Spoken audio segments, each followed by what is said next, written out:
নিজের নির্বাচনী মনোনয়নপত্র এবং বায়োডাটা জমা করলেন হাইলাকান্দি জেলা কংগ্রেসের সম্পাদক হিফজুর রহমান চৌধুরী ওরফে রোজ। মঙ্গলবার কর্মী সমর্থকদের নিয়ে জেলা কংগ্রেস কার্যালয়ে দলীয় মনোনয়ন চেয়ে আবেদন জমা করেন তিনি। নারায়ণপুর বন্দুকমারা জেলা পরিষদ আসনে কংগ্রেসের টিকিট প্রত্যাশীদের মধ্যে অন্যতম হচ্ছেন হিফজুর রহমান চৌধুরী ওরফে রোজ। এরপর সংবাদ মাধ্যমের কাছে প্রতিক্রিয়া ব্যক্ত করতে গিয়ে হিফজুর রহমান চৌধুরী ওরফে রোজ জানান, দুর্দিনের সময় তিনি দলের পাশে ছিলেন। হাইলাকান্দি আঞ্চলিক পঞ্চায়েতের চেয়ারম্যান হিসেবে কাজ করেছেন, তাই দলের টিকিট করতে 100% আশা রয়েছে বলে জানান তিনি।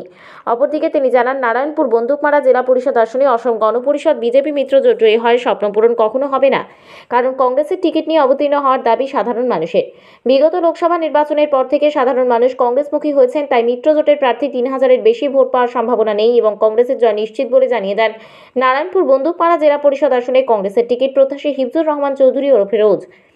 এদিন মনোনয়নপত্র বায়োডাটা জমা দিতে কংগ্রেস নেতা হিফজুর রহমান চৌধুরী ওরফে রোজের সঙ্গে ছিলেন জেলা কংগ্রেসের প্রাক্তন সভাপতি হীরালাল দত্ত পুরকায়স্থ, সাধারণ সম্পাদক পারভেজ আহমেদ লস্কর, কোষাধ্যক্ষ শাকির আহমেদ লস্কর, কংগ্রেস নেতা আব্বাস উদ্দিন লস্কর সহ অন্যান্যরা। নাম হিফজুর রহমান চৌধুরী, নিকনেম রোজ। আমি জেলা কংগ্রেসের সম্পাদক। আর আমি বিগত দিনেও পঞ্চায়েতে কাজ করছি। আমি হাইলাকান্দি আঞ্চলিক পঞ্চায়েতের এক্স প্রেসিডেন্ট হিসাবে আসলাম। আজকের দিনও আমার হাইলাকান্দি কংগ্রেস কমিটি যেটা সিদ্ধান্ত লইছে, যতজন নারায়ণপুর বন্দুকমারা জেলা পরিষদের যতজন টিকিটের দাবি করবেন ওনারা যাতে এসে বায়োডাটা সাবমিট করেন। আজ ওনারা তারিখ দিয়েছেন লাস্ট 16 তারিখ। তারপর আজ আমি একটু সময় পেয়েছিলাম, এসে আমি আমার বায়োডাটাটা জমা দিয়েছি।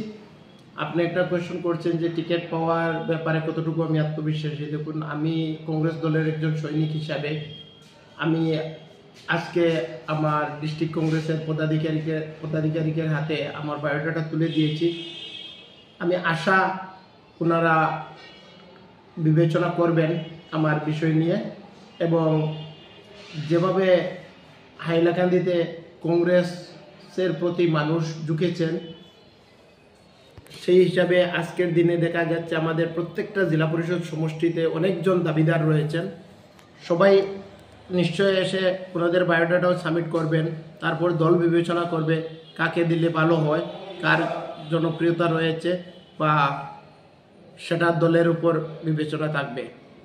আমি আশাবাদী বিগত লোকসভা নির্বাচনে আমরা যেভাবে কাজ করেছি এবং আজকের দিনে যেভাবে হাইলাকান্দি ডিস্ট্রিক্টের ঘরে ঘরে কংগ্রেস পৌঁছেছে, সেটা আমাদের হাইলাকান্দি ডিস্ট্রিক্ট কংগ্রেসের প্রত্যেক